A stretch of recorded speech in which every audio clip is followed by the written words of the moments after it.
맞벌이 부부의 경우 둘 다 수입이 있기 때문에 연말정산에 있어서도 외벌이 가정과는 다른 전략을 짜야 하는데요.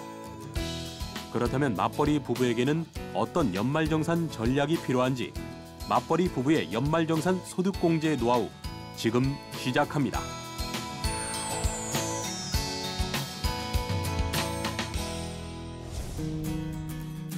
맞벌이 부부란 부부 각자의 연간 소득 금액이 100만 원을 초과하는 부부로 원칙적으로 서로에 대한 기본 공제가 불가능한데요. 특히 직계 존속과 직계 비속, 형제 자매 등을 부양하는 경우에는 부부 중 한 명이 공제 가능하며 이때 부양가족 공제에는 배우자의 직계 존속과 직계 비속, 형제 자매도 포함됩니다.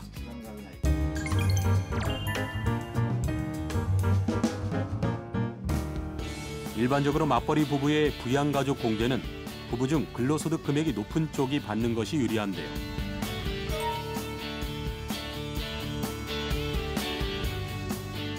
소득세는 소득이 많을수록 높은 세율이 적용되는 누진세율 구조로 되어 있기 때문에 총 급여가 많아 높은 세율을 적용받는 쪽이 공제를 받는 것이 소득세를 더 줄일 수 있는 방법입니다. 이렇게 부부 중 한 명이 부양가족에 대한 기본 공제를 받았다면 추가 공제 또한 기본 공제를 받은 근로자가 적용받을 수 있는데요.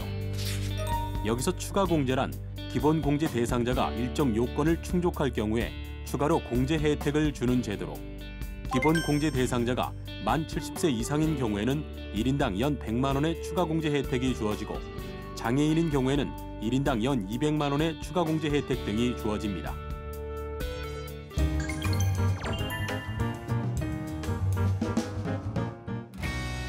일반적으로 공제는 부부 중 근로소득 금액이 높은 쪽이 받는 것이 유리하지만 최저 사용 금액이 있는 의료비나 신용카드 등은 근로소득이 적은 배우자가 지출할 때 유리한 경우도 있는데요.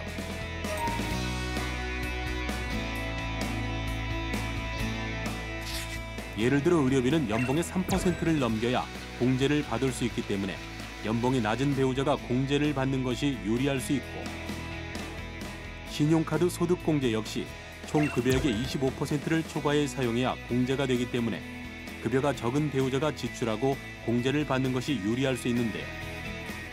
다만 신용카드 소득공제 한도가 300만 원이기 때문에 공제 한도를 초과하는 경우에는 배우자의 신용카드를 사용하는 등 공제 받을 수 있는 사용 금액을 미리 확인해 부부의 카드를 적절히 배분해서 사용하는 것이 좋습니다.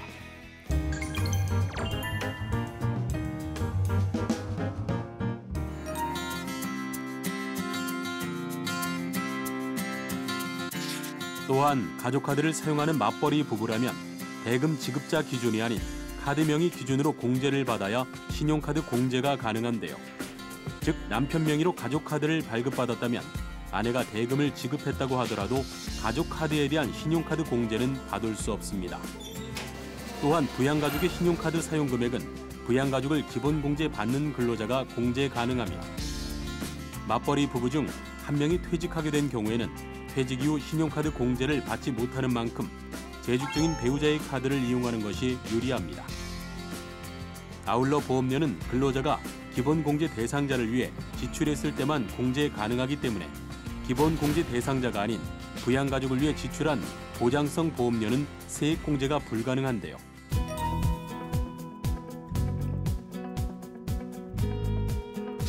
다만 맞벌이 부부인 근로자 본인이 계약자이고 피보험자가 부부 공동인 보장성 보험의 보험료는 근로자 본인에 한해 보험료 세액 공제가 가능합니다.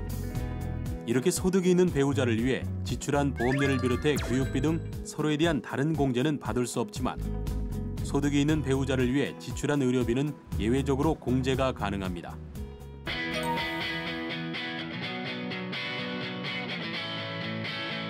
한편 국세청은 맞벌이 부부가 부양가족을 선택할 수 있는 모든 방법별로 결정 세액을 계산해 세부담 합계가 최소화되는 방법을 편리한 연말정산 서비스에서 안내하고 있는데요. 꼼꼼하게 챙길수록 공제 혜택도 커지는 연말정산. 오늘 알려드린 절세 팁들을 잘 활용해 빠짐없는 연말정산 하시기 바랍니다.